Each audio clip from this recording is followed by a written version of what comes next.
عنوان: دو بھائی مسجد جاتے ہوئے۔ یہ ایک پرسکون شام تھی اور سورج غروب ہونے کے ساتھ ہی آسمان نارنجی رنگ کے گرم رنگوں سے رنگا ہوا تھا۔ حمزہ سلطان نماز مغرب کے لیے تیار ہو رہے تھے۔ اس کی بڑی بڑی سبز آنکھیں جوش و خروش سے چمک رہی تھیں جب اس نے اپنے کالے جوتوں کے فیتے باندھے تھے۔ اس کے پاس اس کا بڑا بھائی حذیفہ عمران کھڑا تھا، جو سفید شلوار قمیض میں ملبوس تھا اور اس کے سر کے گرد نیلے رنگ کی امامہ لپٹی ہوئی تھی۔ ایک مسکراہٹ کے ساتھ حذیفہ نے حمزہ کا کالر ایڈجسٹ کیا، جو اپنے چھوٹے بھائی کو مسجد کے خصوصی سفر پر رہنمائی کرنے کے لیے تیار تھا۔ دونوں بھائی ایک خاموش گلی میں ہاتھ ملا کر چل رہے تھے۔ اپنی سبز قمیض اور کالی پینٹ میں حمزہ نے حذیفہ کو طریفی نظروں سے دیکھا۔ مسجد کا مینار دور دور تک اونچا کھڑا تھا، ڈھلتی سورج کی روشنی میں نرمی سے چمک رہا تھا۔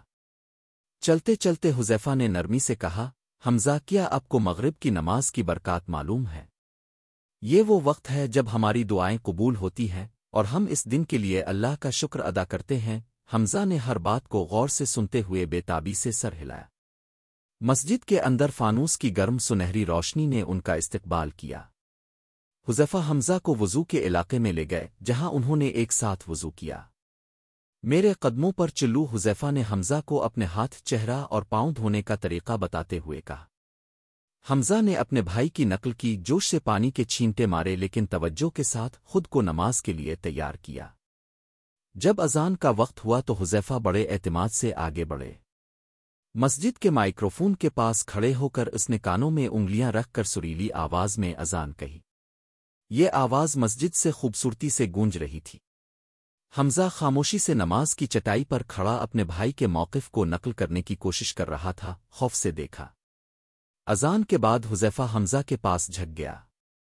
مغرب کی نماز 3 رکعتیں ہیں، انہوں نے وضاحت کی۔ صبر کے ساتھ اس نے حمزہ کی حرکات کے ذریعے رہنمائی کی، اسے سیدھے کھڑے ہونے، عاجزی کے ساتھ جھکنے اور اپنے ارادوں پر توجہ مرکوز کرنے کی اہمیت سکھائی۔ نماز ہمیں اللہ سے جوڑتی ہے حمزہ، اس سے ہمارے دلوں کو سکون ملتا ہے، حذیفہ نے مسکراتے ہوئے کہا۔ دونوں بھائیوں نے جماعت میں شمولیت اختیار کی۔ شانہ بشانہ کھڑے حمزہ نے حذیفہ کی ہر حرکت پر عمل کرنے کی پوری کوشش کی۔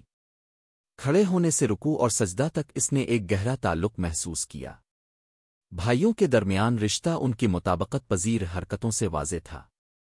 جب وہ ستاروں سے بھرے آسمان کے نیچے گھر واپس جا رہے تھے، حذیفہ نے حمزہ کا ہاتھ تھاما، صلاۃ کے انعامات کے بارے میں کہانیاں بانٹیں۔ حذیفہ نے کہا کہ ہماری ہر نماز جنت کے ایک قدم کے قریب ہوتی ہے۔ حمزہ نے اپنے بھائی کی طرف دیکھا، اس کا دل محبت اور تعریف سے بھرا ہوا تھا، سیکھنے اور بڑھنے کے لیے بے چین تھا۔ حمزہ اور حذیفہ کی کہانی ہمیں نماز کی خوبصورتی اور رہنمائی کی اہمیت کی یاد دلاتی ہے۔